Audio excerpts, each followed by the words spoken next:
Tá onde? Em pé aonde? Ah, é? Bom, eu quero começar então agradecendo muito ao Instituto de Ciências, ao professor Sérgio Mattioli, enfim, todos aqueles que, ao Rafael também, enfim, todos aqueles que estão envolvidos com a organização desse evento e que está sendo transmitido ao vivo pela EPTV, né? Então mando também uma saudação para quem estiver nos assistindo, onde quer que esteja. Então, muito obrigado pela audiência, obrigado a vocês por estarem aqui hoje. Enfim, eu vou tentar ser bastante rápido, né? Falando sobre as relações entre Darwin e Aristóteles, né? Eu vou tentar situar o problema de início e, enfim, mostrar para vocês algumas contradições que são inevitáveis, né? Para, enfim, concluir, afinal, que essa é uma questão atual. É uma questão que diz respeito a todos aqueles que trabalham com biologia e seu ensino, não apenas quem, enfim, trabalha a fronteira do conhecimento biológico, mas também aqueles que trabalham com o ensino da biologia química. Muito bem.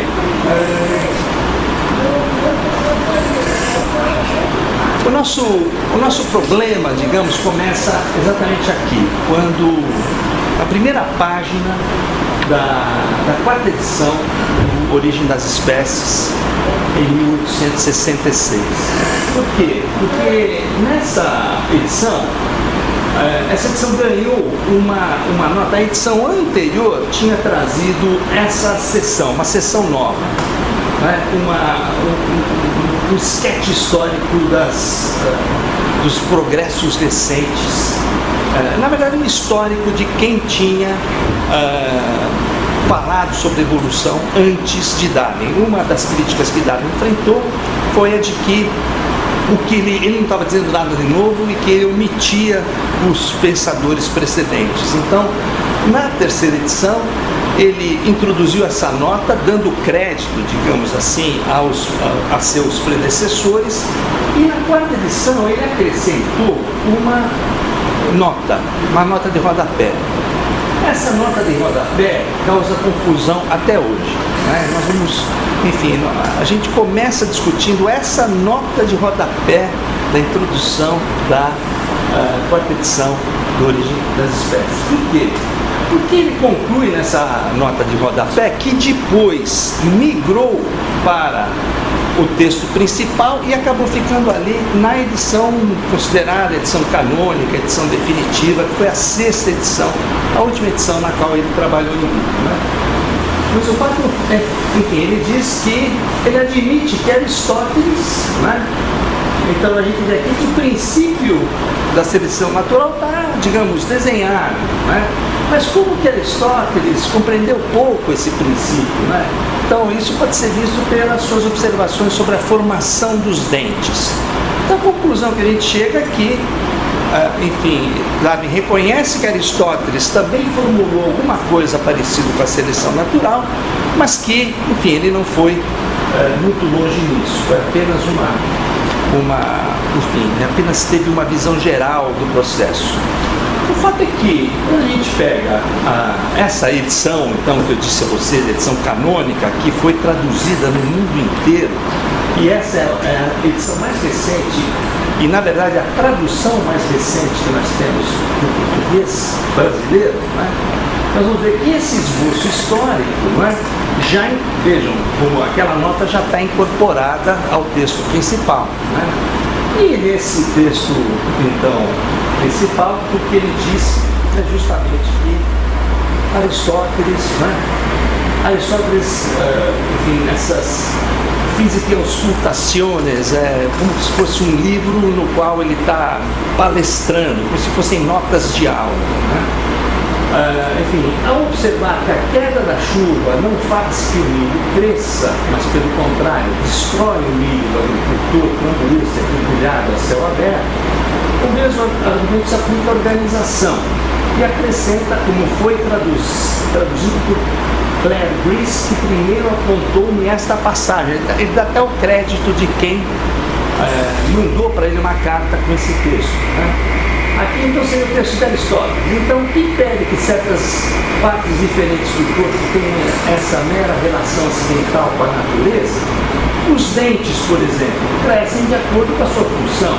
São incisivos na parte superior da boca, afiados por necessidade, adaptados a cortar, e aqui seria na verdade molares, grinders, né? São planos, pois que servem para mastigar o alimento, uma vez que não foram feitos com esse propósito, e eles são um mero resultado acidental. E, de modo similar, o mesmo acontece com outras partes nas quais parece existir uma adaptação a uma determinada finalidade.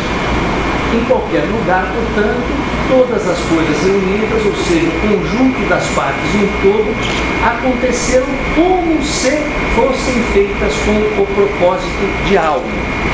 Foram preservadas, tendo sido constituídas de maneira devida de algo, por uma espontaneidade interna, enquanto aquelas que não foram assim organizadas pereceram e continuam a perecer. Certo? Então, aqueles que desenvolveram essa maneira, essa morfologia dos dentes foram preservados, aqueles que não desenvolveram pereceram e continuam a perecer. Né? Temos aqui o princípio, agora palavras de Darwin, o princípio da seleção natural, vagamente delineado, e percebe-se com pouco Aristóteles o compreendeu pelas observações feitas a respeito da formação dos dentes. Então vejam, Darwin claramente acredita que ele está comentando as palavras de Aristóteles e que Aristóteles, de certa maneira, está dizendo que há variações, né? E essas variações parecem, inclusive, ter uma finalidade, né?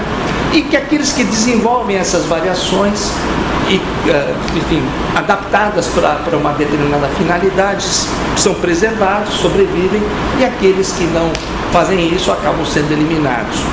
Ele admite que isso é, né, uma ideia vaga do que seja a seleção natural. Então, aparentemente, Darwin e Aristóteles têm algo em comum. Se a gente for na própria origem das espécies, e aqui eu vou, enfim, me referir a uma outra edição, a edição que eu particularmente acho que foi a melhor tradução feita para o brasileiro, que foi a edição da IGUSP de 1985, e estou pegando um trecho dessa primeira edição, mas esse trecho não mudou nas outras edições. Quando vários habitantes de uma região se modificaram e aperfeiçoaram, podemos compreender, à luz do princípio da competição e pelas muitas relações extremamente importantes entre um organismo e outro, que qualquer forma que não tenha sido modificada e melhorada, em algum grau, correrá perigo de ser exterminada. Isso nos mostra por que, e o original é why, portanto, não é uma erro na produção, todas as espécies de uma região, ao fim do longo espaço de tempo, acabam por modificar-se, pois, se assim não for, será certo que se tornem extintas. Então vejam,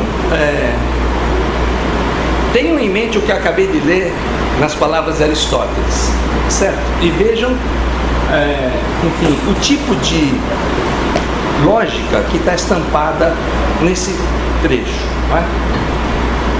Enfim, muitas pessoas, muitos filósofos, muitos biólogos, não é? Reconheceram afinidades, reconheceram semelhanças, seja no trecho atribuído a Aristóteles, seja nesse trecho do Origem das Espécies, e assim como aqui em vários outros também. Eu destaquei esse porque eu acho que ele está absolutamente claro. Né? E com isso, então, muitos afirmam que Darwin segue a tradição aristotélica, seguiu a tradição aristotélica. Alguns chegam até aí mais adiante, explorando os professores que ele teve em Cambridge, todos estudiosos de Aristóteles, todos, não digo, mas muitos estudiosos de Aristóteles. Né? Enfim, mas a questão é a seguinte, a gente pode dizer que as espécies se modificam porque elas não querem se deixar extinguir? Até achei uma coisa bonitinha na internet. Os dinossauros, né? Alguém, será, estava fazendo campanha, né? Será que nós temos que arrumar um jeito de evitar a extinção, né? Quer dizer, vejam, essa ideia de que a reprodução, a modificação, o aperfeiçoamento, Darwin usa muito o termo improvement, que tem a ver, improvement, perfectioning, enfim, ele usa termos inequivocamente ligados a processos que hoje não são mais reconhecidos como sendo próprios daquilo que a gente chama de processo evolutivo. Mas enfim, alguns filósofos reconhecem então em Darwin e podem fazer isso porque de fato existe alguma menção a causas finais, e essas causas finais têm, enfim, o grande desenvolvedor da lógica das causas finais foi justamente Aristóteles. Bem, vamos falar um pouco sobre causas finais. Se eu perguntar para vocês, para que servem os olhos? Por que temos olhos? O que vocês me responderiam? A sobrevivência, para caçar. Enfim, alguém me diria para dormir? Não, ninguém me diria imediatamente para dormir, a não ser que fosse um estudioso de melatonina. Não sei que tem gente que estuda melatonina aqui no departamento de fisiologia. Mas enfim, o fato é que muitos filósofos argumentam que a seleção natural atua com alguma finalidade. Vejam, Daniel Dennett, lá no livro A Perigosa Ideia de Darwin, o que ele escreveu? Ele escreveu o seguinte: o sistema solar exibe uma ordem estupenda, mas aparentemente não tem um propósito. Ele não é para alguma coisa. Um olho, em contraste, é para ver. Antes de Darwin, essa distinção não era claramente demarcada. Vejam, nós estamos falando de um filósofo darwinista, alguns o consideram inclusive ultra-darwinista, tá certo? Então vejam que nós estamos falando de, enfim, de alguma coisa que Darwin teria alguma coisa a ver com isso, né? Muito bem, e de fato, né, se a gente... Então, no final das contas, a grande conclusão é que Darwin, no final das contas, teria sido seguidor de Aristóteles. Bom, eu achei essa figura, não achei outra foto, mas a foto de Aristóteles, a mais próxima foi essa. Mas enfim, o fato é que nós temos filósofos que falam isso explicitamente e de uma maneira bastante justificada, né? O pessoal que pôde estudar comigo, né, nós tivemos a oportunidade de ler alguns capítulos desse livro. Particularmente existe um capítulo do James Lennox e do Costas Camporakis, onde eles afirmam explicitamente que esse é o caso. Darwin era seguidor de Aristóteles, e eles fazem então uma distinção entre a teleologia, então essa forma de explicar a natureza pela finalidade, por uma causa final, não é? Pode ser chamada de finalismo ou teleologia. Teleologia foi um termo mais recente, mas enfim, quer dizer exatamente a mesma coisa. Então Darwin teria rejeitado a teleologia de Platão. A teleologia de Platão, então, o sistema de ideias de Platão incluía uma divindade, uma grande divindade que tinha uma atuação muito frequente. Enquanto que para Aristóteles não. Para Aristóteles, embora não seja verdade que Aristóteles não necessitava de uma divindade, ele não foi nada parecido com um materialista, da maneira como nós sabemos hoje em dia, mas, enfim, a teleologia de Aristóteles não prescindia, não precisava dessa divindade, desse demiurgo que Platão se refere constantemente. Então, autores como James Lennox, que é um grande especialista em Aristóteles, e Costas Camporakis, que é grego, então portanto lê grego no original, né? Não sei se grego antigo, mas enfim, devemos acreditar que eles tenham um acesso privilegiado às fontes, né? E, enfim, eles defendem essa ideia, defendem a ideia de que Darwin era um seguidor do finalismo aristotélico. E eles dão exemplos como aquele que eu mostrei para vocês, né? Então, exemplos aonde de fato existe referência a uma causa final. Os seres vivos se modificam para evitar a extinção, né? Muito bem, vamos explorar um pouquinho então agora o que é a teleologia de Aristóteles. Então, o que é Aristóteles? Como é que Aristóteles... Então, para Aristóteles, o mundo é perfeito. Para entender Aristóteles tem uma grande obra sobre biologia, aquilo que nós chamamos hoje de biologia, e que não é muito conhecida. Ele é mais conhecido pelos escritos sobre política, república, sobre ética, né? O livro que ele escreveu para o filho, enfim. E a parte naturalística de Aristóteles não é muito estudada. Mas o fato é que ele tem um trabalho bastante profundo sobre... ele tinha um acesso privilegiado à biota da época, né? Agora, para entender o que ele escreve, é preciso entender a técnica da sua escrita, né? E principalmente do seu raciocínio. É preciso ler o texto de Aristóteles com uma espécie de óculos. Esse óculos nos diz muito da lógica que deve ser aplicada na leitura. E a lógica de Aristóteles é, a primeira coisa básica em Aristóteles, o mundo é perfeito, absolutamente perfeito, em todos os seus detalhes. E a natureza, e portanto, se ele é perfeito, a natureza natura nihil frustra fati. A natureza nada faz em vão.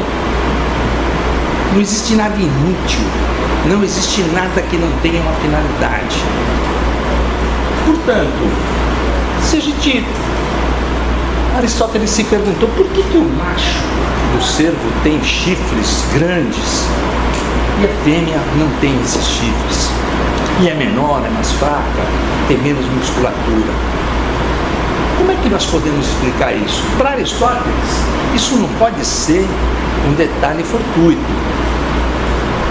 O acaso para Aristóteles não existe. O acaso para Aristóteles é a prova da nossa ignorância. Quando nós não sabemos alguma coisa, dizemos que aconteceu por acaso, que não conhecemos a causa. Acaso, sem causa. Ele diz, tudo tem causa. Qual a causa final dos chifres do macho? Para ele era simples, era fácil.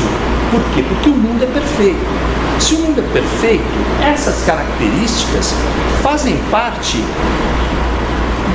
do mecanismo que mantém a perfeição. Ora, se as fêmeas correm menos que os machos, elas seriam... Qual é o inimigo natural dos cervos? Na Europa, são os lobos. Ora, os lobos devorariam apenas fêmeas. Restariam apenas os machos.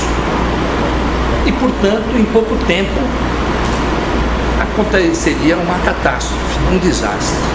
Não haveria mais fêmeas, não haveria mais filhotes. Se acabaria a espécie. Se acabasse a espécie, o alimento dos lobos, enfim, isso teria um efeito cascata, não é? Então, a natureza, que é sábia, não é? É sábia, o mundo é perfeito, dotou os machos de um mecanismo compensatório. O que são esses grandes chifres? São, na verdade, problemas, não é? Ele acaba, ao correr, ele acaba se enroscando na galhada das árvores. E ao se enroscar na galhada das árvores, acaba perdendo a oportunidade de fuga e vai ser também predado como as fêmeas. É um mecanismo compensatório. Então vejam que enfim, precisamos entender que não há nada em vão, nada foi feito em vão e que a natureza é perfeita. Por que a boca do tubarão está numa posição tão aparentemente imperfeita? Alguma ideia? Porque a barracuda, por exemplo, que tem um tamanho muito menor, tem a boca num local numa posição muito mais favorável à predação. O compensatório do tubarão é grande, né? A barracuda é muito menor. Se os tubarões tivessem a boca das barracudas, exterminariam todos os peixes do oceano. Acabando com todos os peixes do oceano, eles próprios não teriam mais alimento, ele e os outros. Vejam como nada foi feito em vão, até aquilo que parece uma imperfeição, até aquilo que parece uma desvantagem. Qual a finalidade dos pombos terem mais filhotes do que os gaviões? Os pombos têm muitos ovos, têm ninhadas grandes, os gaviões não. Será isso devido ao acaso? E Aristóteles acaba concluindo que isso não acontece por acaso, isso não é obra do acaso, isso faz parte desse grande arranjo da natureza, né, que a torna perfeita, que a fez perfeita. Aristóteles vê as finalidades como intenções. E aqui eu quero mostrar como essa temática está próxima do nosso cotidiano, principalmente nós aqui no Brasil. Os vagalumes machos e fêmeas emitem sinais luminosos para se atraírem para o acasalamento. Essa finalidade do lampejar dos vagalumes. O macho reconhece a fêmea de sua espécie e, atraído por ela, vai ao seu encontro. Porém, existe um tipo de vagalume, Futuris, cuja fêmea engana e atrai os machos de outro tipo. Vejam a estratégia. Do gênero Photinus. Quando o macho Photinus se aproxima da fêmea Futuris, muito maior que ele, é atacado e devorado por ela. É um pensamento aristotélico, não? Vejam o ardilosamente. Mas o fato é que isso é uma questão do Enem. Uma questão do Enem, em 2011. Enfim, aí se pergunta, né, a relação escrita no texto é exemplo de, eu particularmente acho que não é nem simbiose, nem mutualismo, nem privatismo, eu acho que é sexismo e trabalhador. Enfim, essa engenhosidade, essa coisa para atrair sexualmente. Mas enfim, no entanto, quero dizer a vocês que há filósofos que discordam disso, né? Discordam dessa maneira de explicar a relação entre Darwin e Aristóteles. E um deles é esse que vocês estão vendo aí, e essa mesa que vocês estão vendo é essa daqui. E vim aqui dar uma palestra, talvez exatamente nesse auditório, mais ou menos nessa posição, como estou eu, né? Falando justamente sobre isso, né? Então, por quê? Porque, vejam, já de cara existe um problema básico, né? Se para Aristóteles a natureza é perfeita, indiscutivelmente, inabalavelmente perfeita, não pode haver mudança. Todas as mudanças geram problemas, levam ao que é o fim da perfeição. Então já não precisa ser especialista em Aristóteles para perceber que o mundo perfeito, o mundo aristotélico e o mundo darwiniano, já numa primeira aproximação, são duas coisas muito diferentes. E essa distinção, ela ganha relevo se nós entendermos o cenário, que eu não vou dizer que seja um cenário que se restrinja à atualidade, mas digamos, desde que Darwin apresentou as suas ideias no livro Origem das Espécies, né, nós temos, enfim, visto manifestações principalmente de cunho religioso, né, que justamente acusam Darwin de destruir a perfeição do mundo, né, que teria sido uma criação divina. Né? Mas na verdade, os protagonistas desse debate são normalmente membros de alguma igreja, de alguma seita religiosa. Mas, na verdade, os argumentos deles, todos, pelo menos em essência, o contexto evidentemente que muda, mas a ideia, o argumento básico vem de Aristóteles. Procurem Aristóteles e vocês vão encontrar o argumento, todos os argumentos dos criacionistas são argumentos aristotélicos.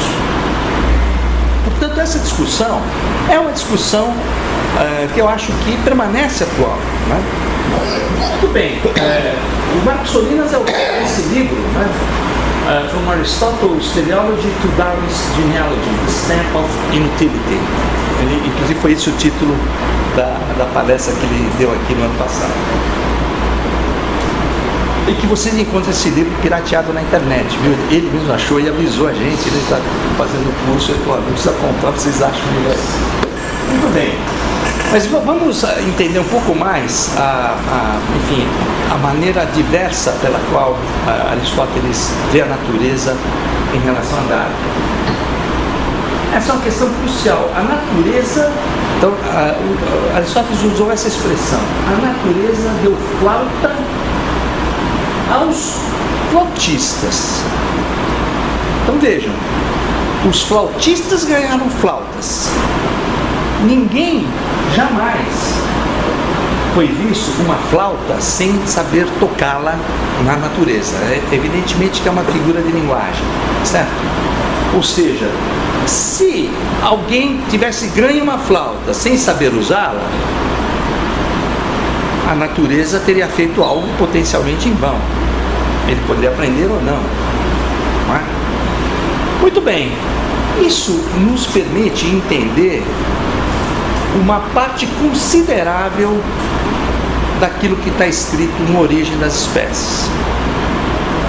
Mesmo que Darwin não tenha se dado conta disso. Por quê? Porque o adágio completo de Aristóteles era: a natureza nada faz em vão, não deixa de prover o necessário, nem produz abundância supérflua. Ela não faz nada em vão, nem a mais, nem a menos. Muito bem. Vocês conhecem esse bicho? Não do desenho animado, né? Ele ficou famoso pelo desenho animado, mas... Enfim, esse bicho é a topeira.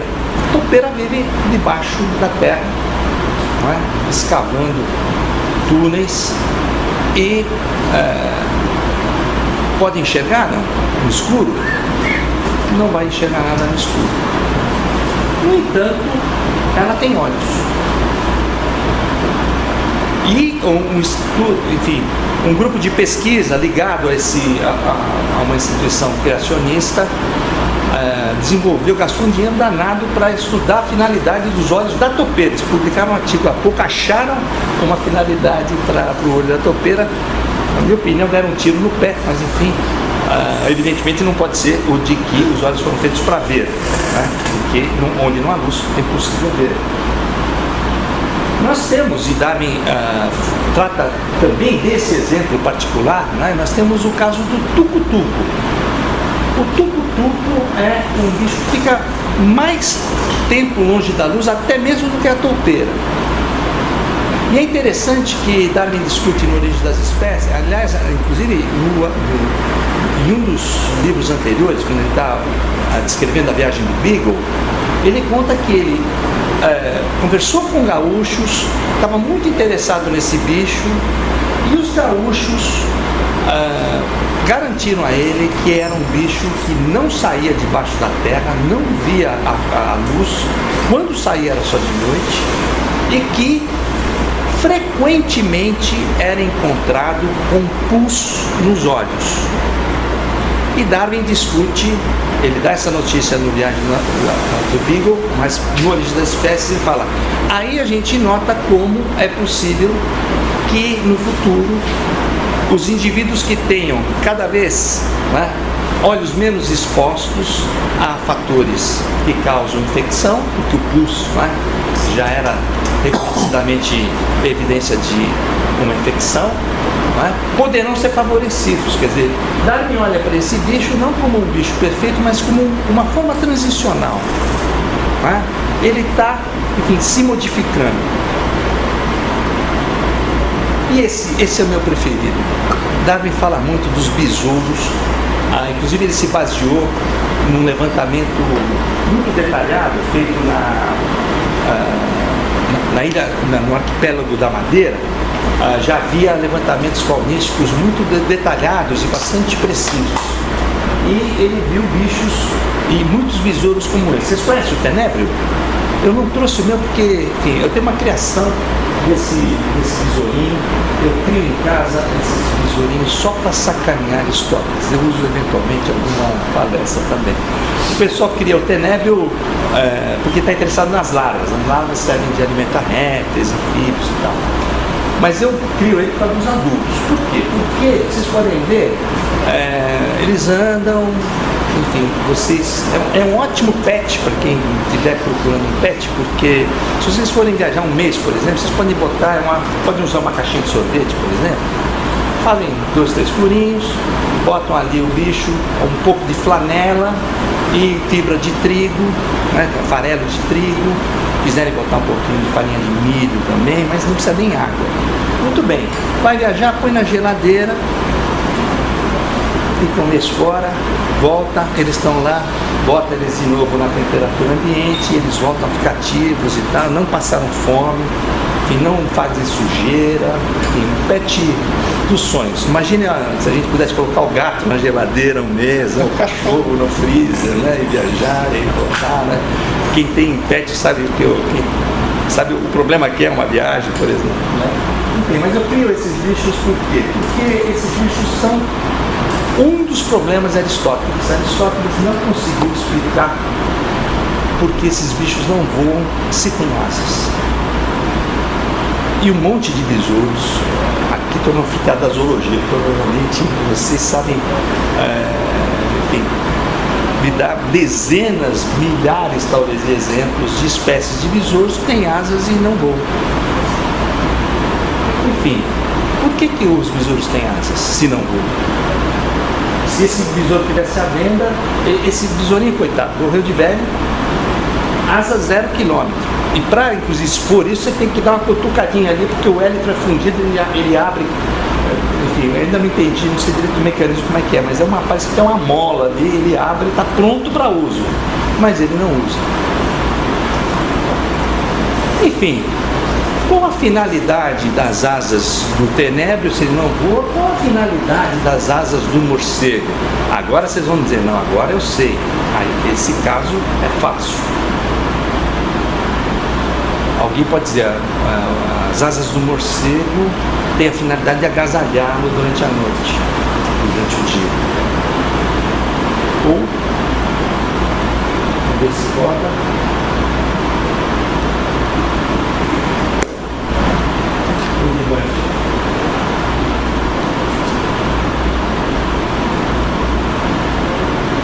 Intactado que tem, né?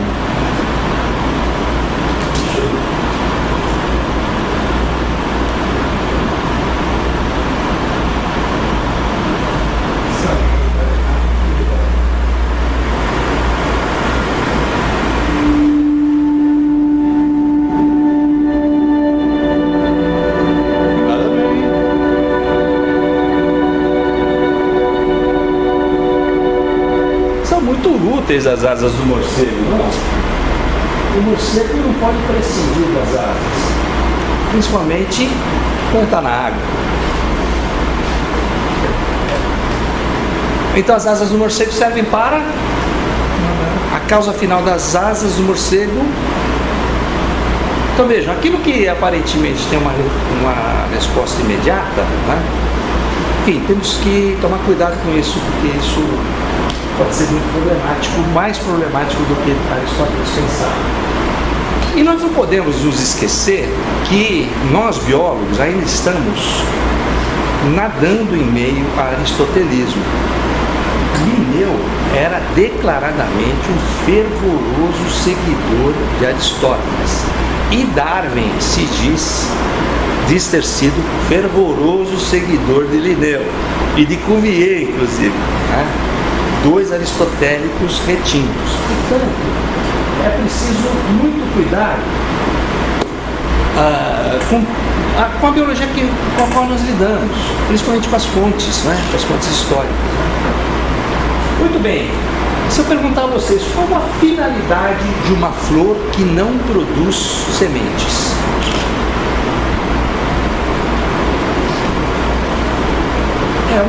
Enfim, como Linneu lidou com isso? Vou mostrar para vocês o texto de Linneu.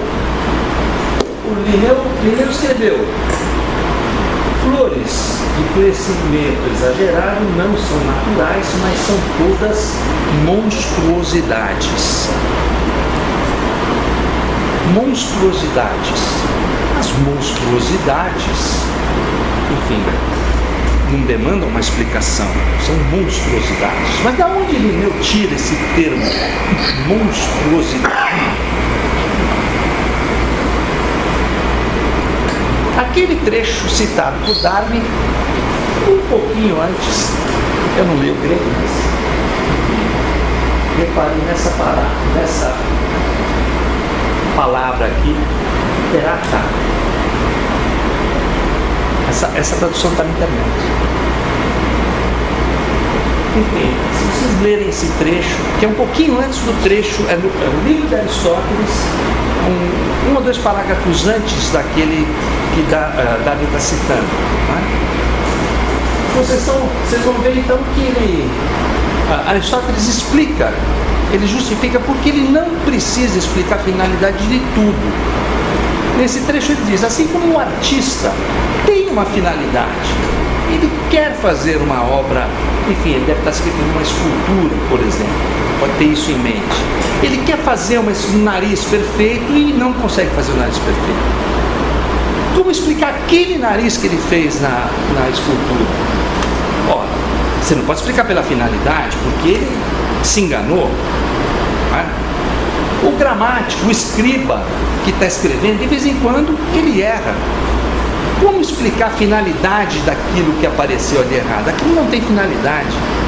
Ele fala então, e assim então nós vemos que coisas que aparentemente não têm finalidade, na verdade derivam de uma intenção não concluída, não bem concluída, portanto são monstruosidades. E assim que Aristóteles acaba se virando, não é, ao comentar coisas que aparentemente não têm um propósito, não têm uma finalidade no mundo natural. Mas o Darwin, no capítulo 1, fala explicitamente, usa o termo monstruosidades, provavelmente devido ao fato de ter lido isso em Linneu usa muito termo. Monstruosidades não podem ser separadas por nenhuma linha clara de distinção de meras variações. O que são monstruosidades para Darwin? São variedades, são variações. Exatamente a mesma coisa. Ele diz, às vezes, os criadores não gostam das variações e as chamam monstruosidades. Mas são apenas variações. O que é uma monstruosidade para um pode não ser para outro. Pode ser uma coisa útil para outro. Como no caso da couve-flor. A couve-flor é uma monstruosidade para quem está querendo uma planta produtora de sementes. Mas para quem está querendo produzir alimentos, enfim, pegar uma outra forma dessa planta que foram buscar lá na Índia, na época do Aristóteles, enfim, aquilo não é uma monstruosidade, aquilo é, enfim, é algo útil. E parece, inclusive, ter uma finalidade. Né? Mas vocês entenderam a lógica, né? Parece, enfim, mas não pode ser explicado pela finalidade porque é uma monstruosidade. Enfim, se a gente discutir então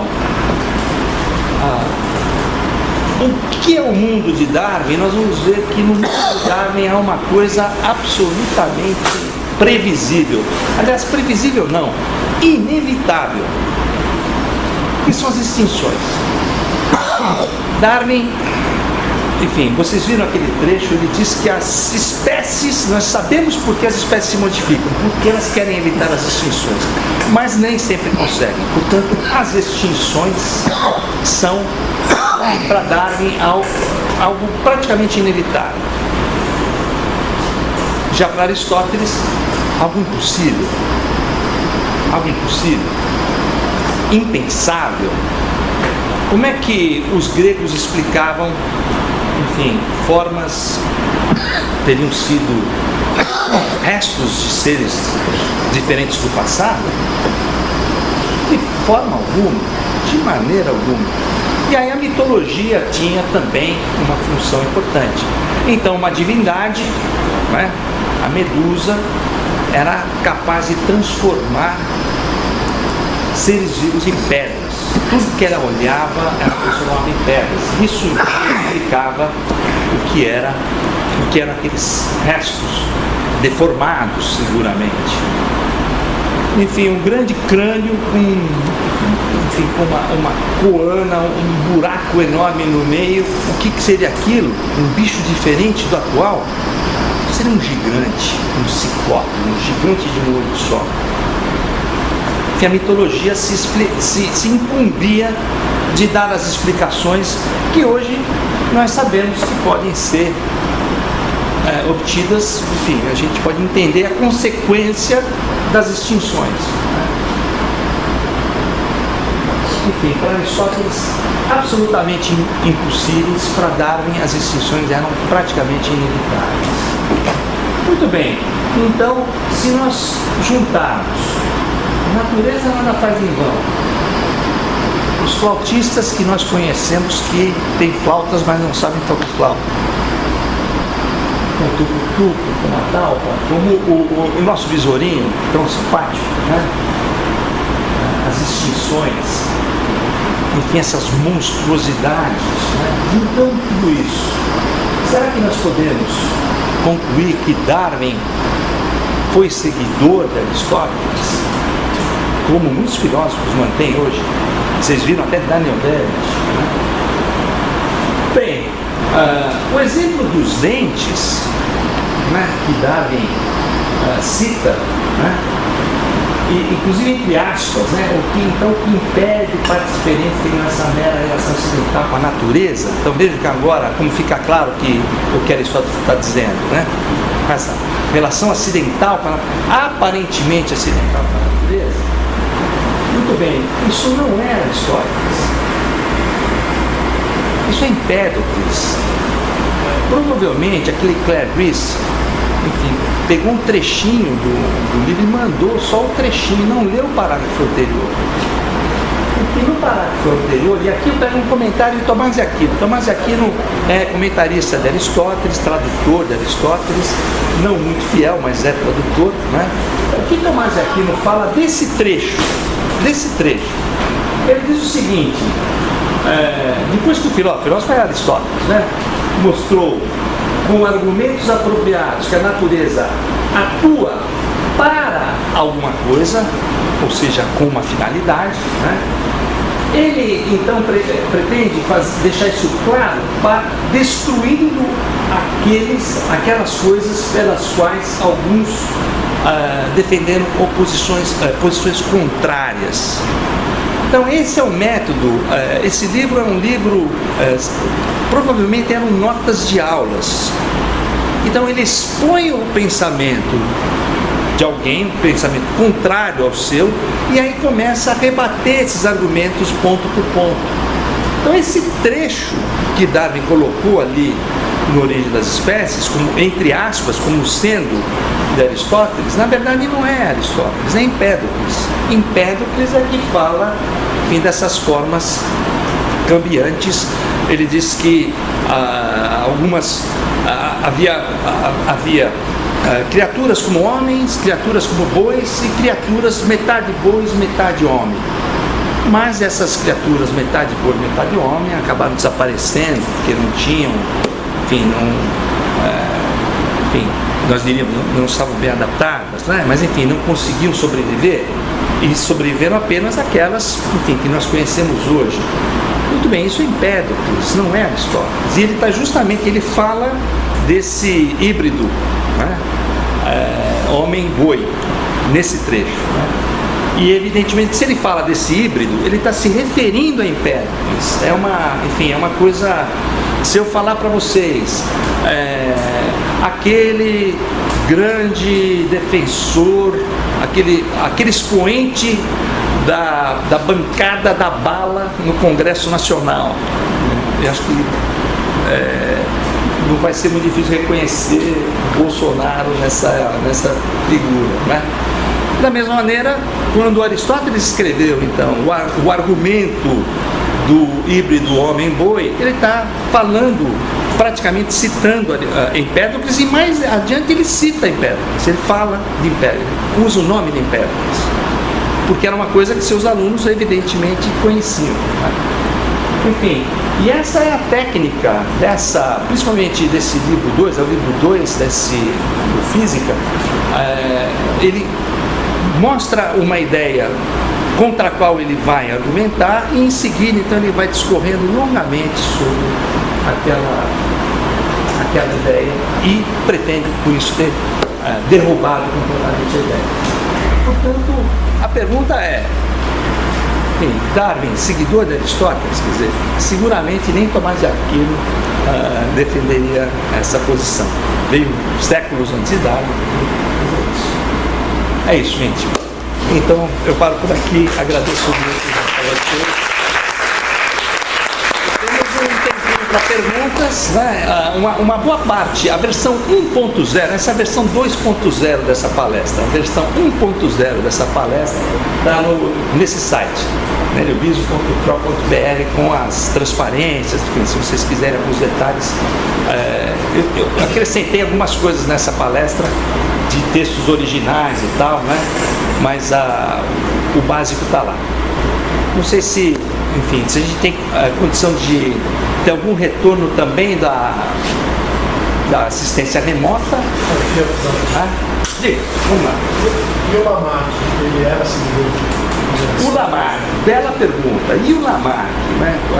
O fato é o seguinte, de novo, já de plano, nós temos uma distinção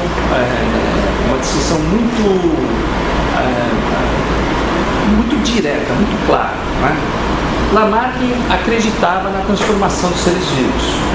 Se ele acreditava na transformação dos seres vivos, evidentemente que ele não poderia achar que a natureza é perfeita e que, enfim, não existem extinções, e que ele entendia a natureza como algo dinâmico. Agora, não só Lamarck, mas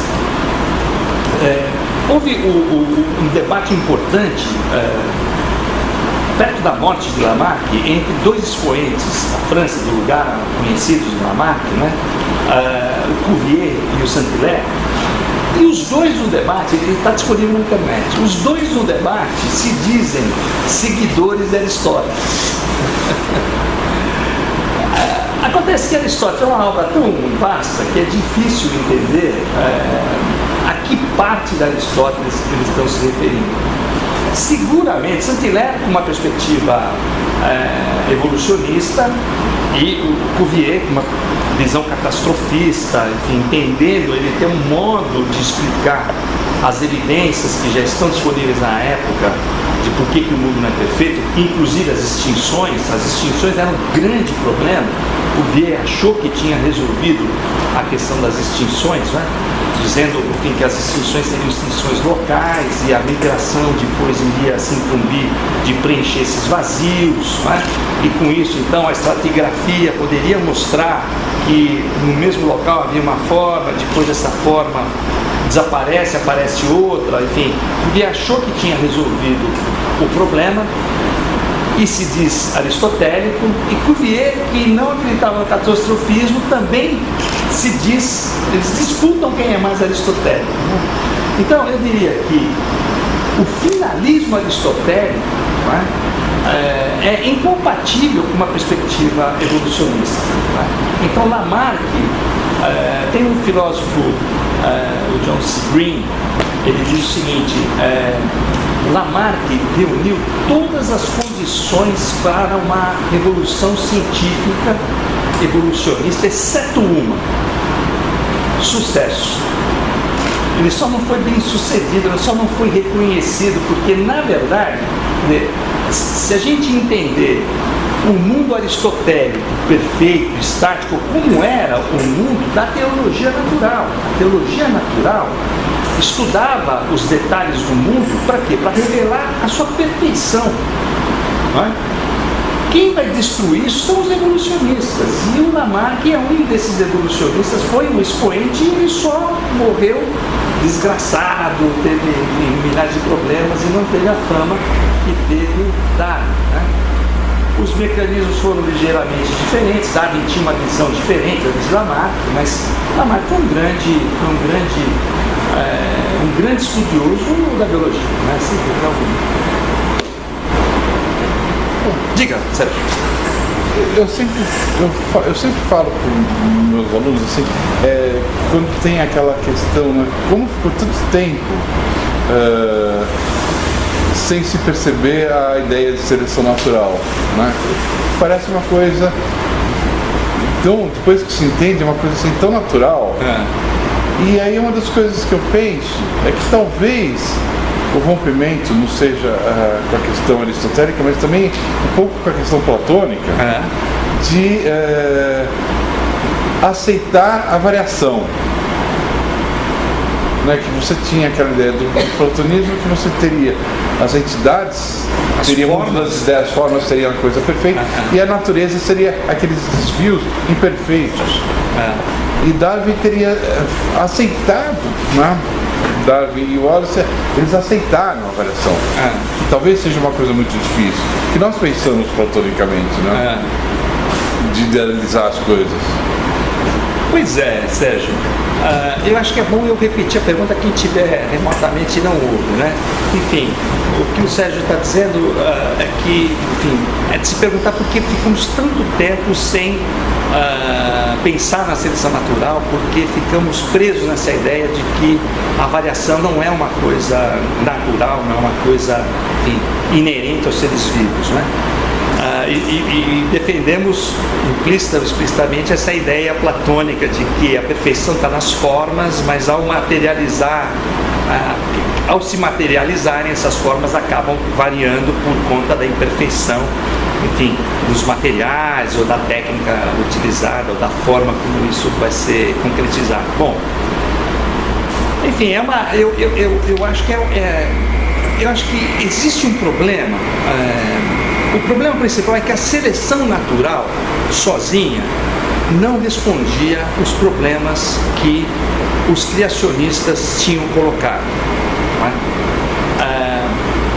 E Darwin tinha plena consciência disso, tanto que ele foi, uma das resenhas, uma resenha longa, 30 páginas num jornal, logo depois da publicação do Origem das Espécies, apócrifa, anônima, ninguém sabia o autor, mas tudo leva a crer que tenha sido Richard Owen, o grande, né, zoólogo ali que estava por trás das críticas a Darwin, que tinha trabalhado com ele, tinha descrito os mamíferos da viagem do Beagle, enfim.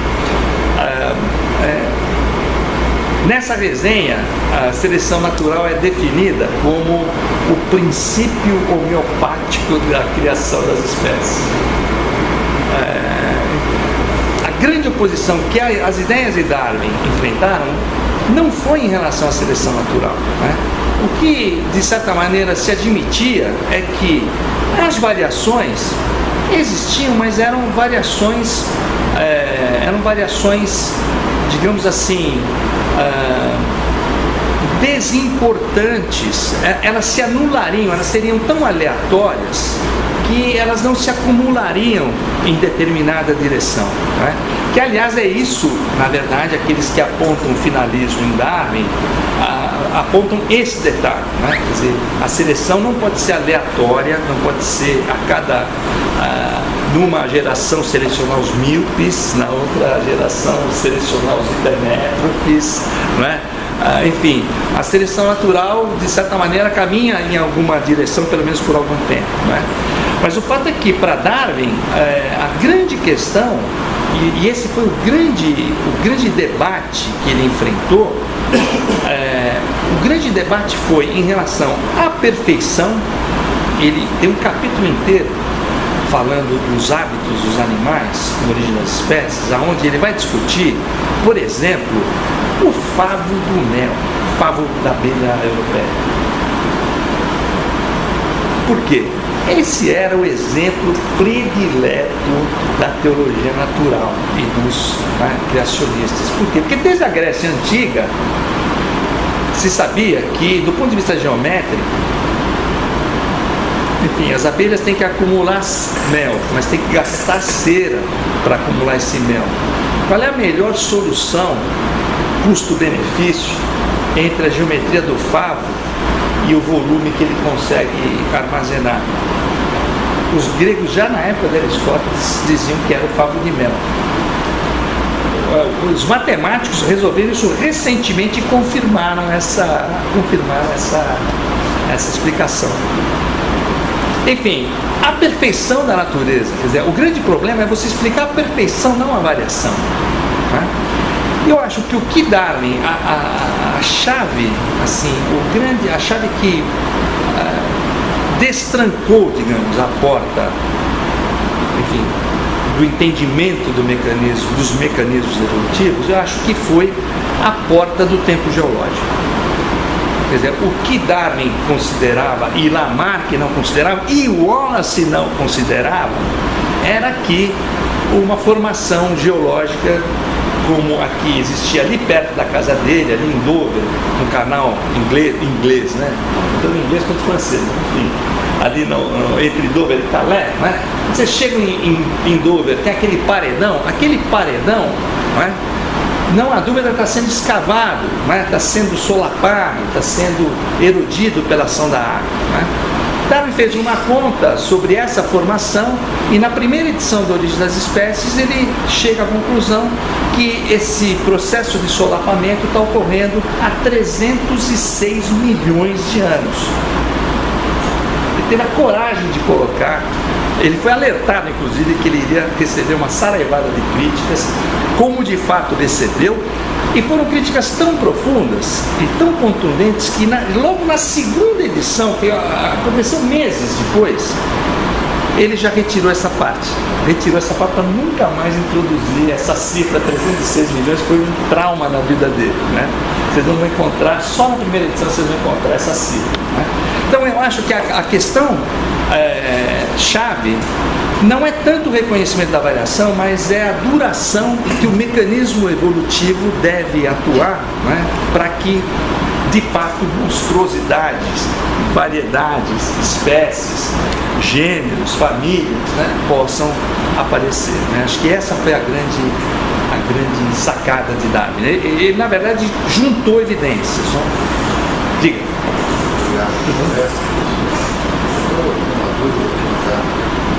Bem organizada, mas eu vou buscar a oportunidade.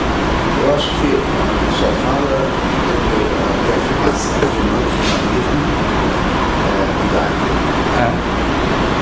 Você fala mais, sabe? Não finalismo no Darwin. Agora, só um instantinho. Deixa eu ir traduzindo para o IPTV que não está ouvindo. Então, como é que se chama? Estéreo. Estéreo. Oi? Estéreo. Estéreo.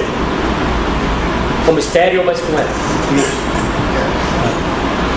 Bem. É que esse barulho, esse ar-condicionado faz um barulho.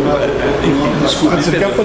Mas enfim, mas o fato é o seguinte: a pergunta é, eu estou então, é um comentário, começo da pergunta, eu estou defendendo que em Darwin a gente não, que Darwin não tem finalismo, não usa finalismo. Muito bem. A minha pergunta é a seguinte: se a gente entende que as espécies querem viver, já não há aí uma finalidade suficiente.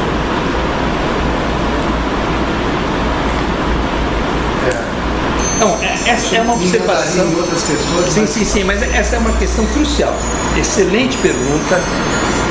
Vejo que uma pergunta curta para ser profunda e exigir uma resposta extensa, né? Veja, a grande pergunta é essa. Né? A grande pergunta é essa. Quer dizer, será que aquilo que nós chamamos de finalismo em Darwin, que há, temos que admitir, eu mostrei um trecho, não é? Enfim, Darwin se trai. Eu até tenho uma frase, até o Marcos Solinas gostou dessa frase. Eu digo o seguinte, que então eu acho que é indefensável a ideia de que Darwin rejeitou ou conseguiu evitar totalmente a teleologia, o finalismo. Né? Ele recorreu, sem dúvida, ao finalismo em muitos momentos.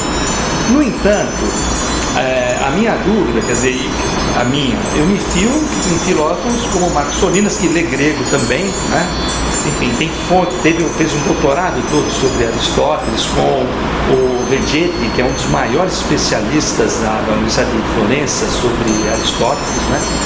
Enfim, ele diz o seguinte, a questão não é o finalismo, a questão é o finalismo aristotélico. É preciso esses que vejam, filósofos importantes, Lennox diz, Darwin segue o finalismo aristotélico. Né? Então vamos entender o que é o finalismo aristotélico para entender se de fato Darwin é um seguidor de Aristóteles. Né? Agora, muito daquilo, eu estou pensando nessa questão já há algum tempo. Né? A minha conclusão, pelo menos parcial, é a de que aquilo que nós chamamos de finalismo em Darwin, teleologia, com alguma sombra aristotélica, né? Mas a gente sabe que não é finalismo aristotélico, primeira coisa. Né? Agora, a gente sabe que tem finalismo, a gente sabe que tem alguma teleologia em Darwin. Muito bem. Será que nós não estamos, na verdade, por falta de melhor nome, confundindo uma certa tautologia das categorias? Então, o que é um ser vivo? O que eu chamo de ser vivo? E veja a dificuldade de falar dos vírus, por exemplo, né? Enfim, proteínas que conseguem fazer cópias, enfim. O que eu chamo de ser vivo, na verdade, será que não embute, né, um pré-requisito fundamental, que é o de se auto-perpetuar? Certo? Quer dizer, será que, na verdade, o que eu chamo de finalismo, na verdade é uma tautologia, enfim, epistemológica. Quer dizer, como é que eu reconheço o ser vivo? Eu reconheço o ser vivo porque ele se reproduz, porque ele produz, né? Ele se perpetua ao longo do tempo, né? Bom, se ele se perpetua ao longo do tempo, enfim, isso é que faz dele um ser vivo e não uma finalidade pré-existente. Quer dizer, os filósofos aristotélicos dizem o seguinte: a questão crucial em Aristóteles é entender aquela máxima. A natureza deu flauta aos flautistas. Quer dizer, a necessidade é pré-existente. Ela não se faz no caminhar. Né? Então, enfim, a questão é, o ser vivo tem uma contingência por ser vivo, que é o de se auto-perpetuar. Né? Mas não é uma condição pré-existente se perpetuar. Tanto que há aqueles que a gente, enfim, fica até em dúvida se de fato são seres vivos ou não, porque estão há 300 anos cristalizados, né? Enfim, que eles não se perpetuam. Será que eles são seres vivos? Né? Enfim, não sei se Paulo Marelice, né, tem explicações melhores do que essa, mas provisoriamente eu estou me contentando, estou explorando esse caminho. Mas é de fato uma dúvida, né, um problema muito profundo. Né? E voltando para a história do Lamarck, fazendo um gancho isso, mas o Lamarck ele via uma necessidade da espécie de evoluir. Né? Exatamente. Quer dizer, as intenções, né? As intenções fazem parte, né, dessa forma de pensar aristotélica, mas elas devem ser as intenções pré-existentes e não contingentes. Então, para a intenção faz com que ele muda. Ao mudar, uma nova intenção aparece. Né? Isso é incompatível com a ideia aristotélica. A ideia aristotélica é que nós temos os incisivos. Os incisivos têm uma finalidade. Por quê? Porque, enfim, a natureza é assim. Ela tem essa causa. Né? A finalidade explica a existência. Né? E já para, enfim, qualquer pensamento evolucionista vai lidar com isso de uma maneira problemática, porque essas intenções são limitadas às contingências, né, do momento. Diga, vamos ver se chegou também algum pedido. Deu a minha hora aqui. Deixa eu só ver se chegou alguma. Eu estou sem rede aqui também, eu quero me desculpar, eu estou sem rede aqui e por isso eu acho que eu não vou receber. Eu tinha deixado um e-mail também no meu Facebook para pessoas acompanharem pelo IPTV e pelo e-mail poderiam mandar as perguntas, mas eu estou sem rede. Mas diga, vamos lá.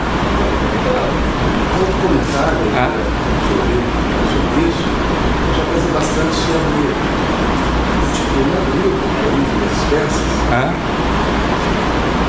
o original nem tem a origem das espécies, parece que isso faz alguma diferença. Mas o que eu mais pensei foi o seguinte: Darwin era transformista, né? No sentido antigo, mas evolução e transformação na época. Então, quando fala em origem das espécies, talvez não gerasse muitos controvérsias se ele falasse em transformação das espécies.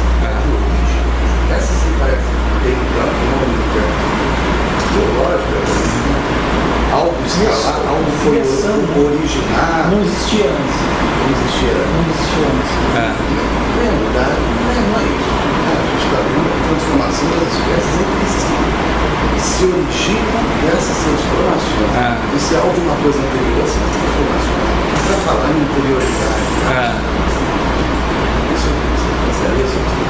Olha, de novo, deixa eu só dar uma canjinha para o pessoal do IPTV. Então, o comentário aqui, Darwin, ao escolher o nome, a origem das espécies, né, de certa maneira, enfim, passa a ideia de que elas, enfim, não se originam de uma transformação. Quer dizer, talvez ele era um transformista. Então, talvez o título mais adequado para expressar essa ideia central fosse de transformação das espécies, em vez de origem das espécies, né? Ele dá uma ideia de que está conversando com platônicos e teólogos. Exatamente, ele está seguindo, na verdade, aquilo que ele aprendeu em Cambridge. Em Cambridge ele fez o curso de teologia, né? A criação, e era a grande distinção entre Aristóteles e Tomás de Aquino, né? Então, antes o que havia? Né? Antes o que havia? Aristóteles tem uma resposta, Tomás de Aquino tem outra resposta. Né? Aparentemente estão falando das mesmas coisas, mas para Aristóteles a origem, enfim, o mundo é infinito para frente e para trás. Ele sempre existiu e sempre vai existir. Sempre foi perfeito e sempre será perfeito. Né? Mas evidentemente que, se a gente olha a Bíblia, tem um livro chamado Gênesis, tem um livro chamado Apocalipse, tá certo? Nós temos que nos preparar para o final. Essa é a grande finalidade da nossa existência, da existência individual de cada um de nós, não é? Enfim, evidentemente que esse sistema de ideias também é incompatível, né? Também é incompatível. Por isso que o aristotelismo de Tomás de Aquino é diferente do aristotelismo, essa é uma das razões, pelo menos, né, de ser dessa distinção tão grande. Talvez Darwin tenha, enfim, deixado escapar, né, e adotado aquilo que ele tanto estudou, né? Então, a origem das espécies, assim como ele foi convencido de que o mundo não tinha um passado infinito, né, ele deve ter, enfim, se seduzido com a ideia de falar do início, né? Daquilo do aparecimento, né? Da primeira. E na verdade essa se a gente entender, se a gente perceber, esse é o grande problema, né? Enfim, as pessoas se perguntam, então, qual foi o primeiro homem, o primeiro macaco, né? Por que o macaco não vira homem no zoológico, né? Enfim, parece que são coisas individuais, né? Então surgiu e pronto, né? Quer dizer, essa ideia populacional, né? Enfim, parece que demorou um pouco para se entender a sua importância, né? Era preciso, embora Darwin tem também, na origem das espécies, para dizer a verdade, para dar o crédito devido, né? Eu acho que, na verdade, Darwin deveria ser mais reconhecido pela invenção da ecologia.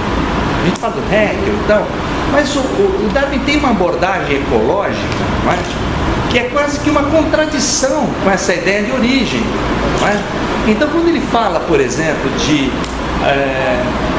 quando ele fala de o que controla o estoque de caça na Inglaterra, tem um trecho do Origem que ele discute isso. Ele diz que a história inglesa, que a gente precisa entender um monte de coisas para entender, às vezes, uma linha da origem das espécies. Mas, para os ingleses, a caça à raposa, isso eu vou fazer uma pequena digressão para vocês entendam esse estado. A caça da raposa, agora está proibida, mas, enfim, era mais ou menos que nas floradas para os espanhóis, que aliás está voltando, até na colônia. Enfim, foi proibida e agora voltou. Mas o fato é que ela tem uma dimensão simbólica, né?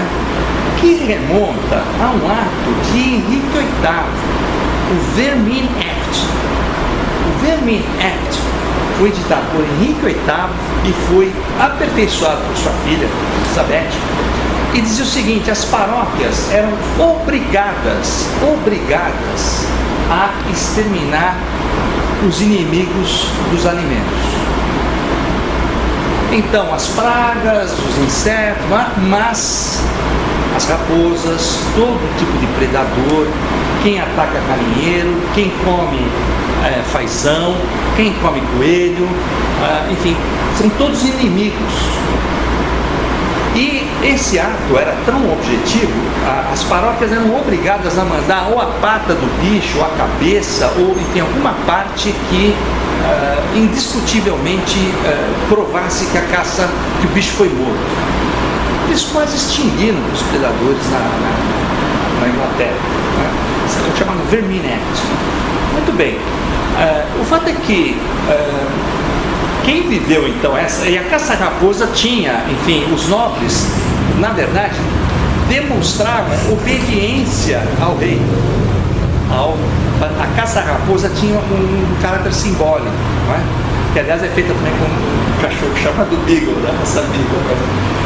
O fato é que Darwin discute a questão do estoque de caça justamente se referindo indiretamente ao Vermin Act, né? Dizendo, ora, por que nós temos caça? Nós temos caça, por quê?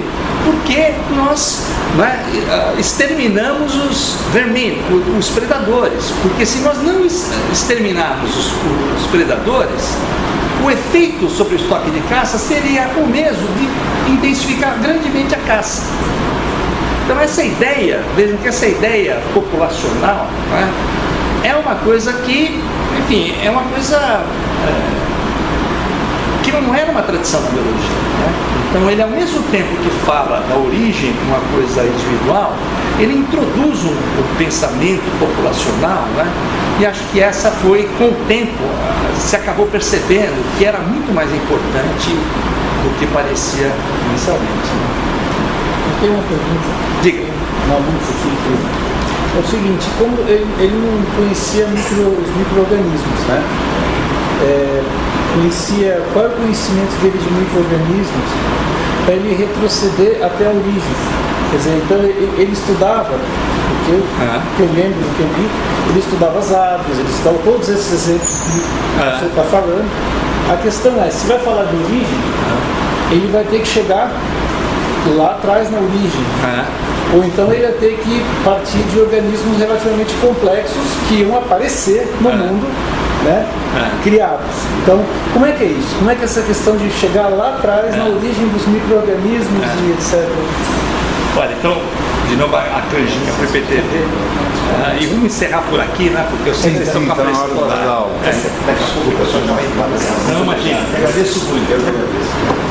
Mas a canjinha é a seguinte: e os micro-organismos? Darwin discutiu os micro-organismos, por que, enfim, no origem das espécies não se discute os micro-organismos e a ideia da origem talvez remontasse justamente aos seres unicelulares. Enfim, o fato é que Darwin foi muito prudente, muito mais prudente do que os seus amigos evolucionistas, como Thomas Huxley, por exemplo. Muitos evolucionistas, né, não aceitavam a teoria celular. A teoria celular era vista com muita reserva, né, inclusive por Haeckel. Haeckel foi um grande opositor da teoria celular. Qual é o argumento de Haeckel?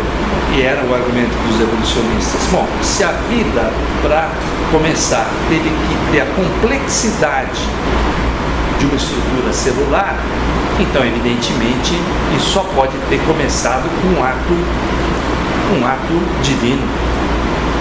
Né? Então, a teoria celular está furada.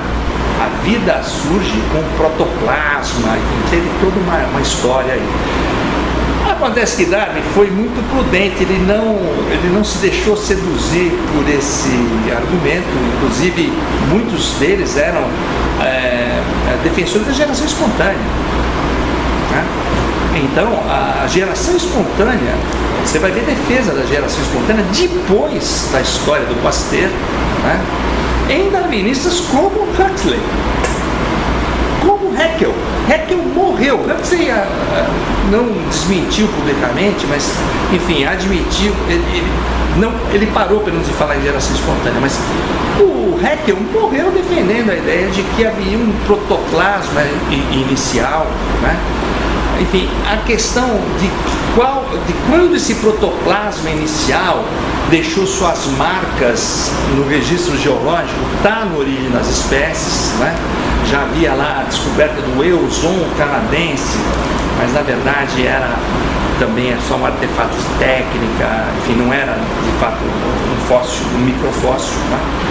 Mas Darwin cita no Origem das Espécies essas ideias, né? Mas prudentemente ele fica à distância, e ele no finalzinho da Origem das Espécies ele faz, aí sim, uma senhora colher de chá, ele fala assim: não, como a vida deve ter sido, ou a vida foi soprada no início numa pequena poça quente.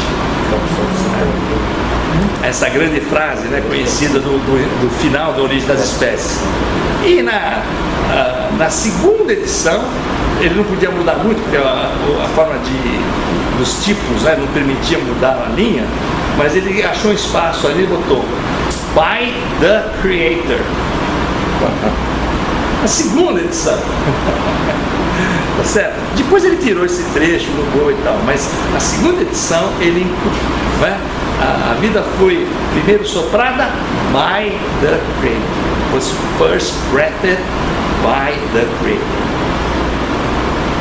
Tá certo? Então, digamos, ele sabia que ele tinha que ganhar era o debate público, e o debate público envolvia algum tipo de concessão. Tirou a cifra dos 306 milhões de anos, botou o Criador, e até hoje, até nessa última edição, vocês vão ver, são, acho que, se não me engano, 9 citações diretas ao Criador que existem na Origem das Espécies, na última edição da Origem das Espécies. Portanto, enfim, teve um certo jogo de cintura, né, porque o debate era de fato. Bem, então, agradeço novamente.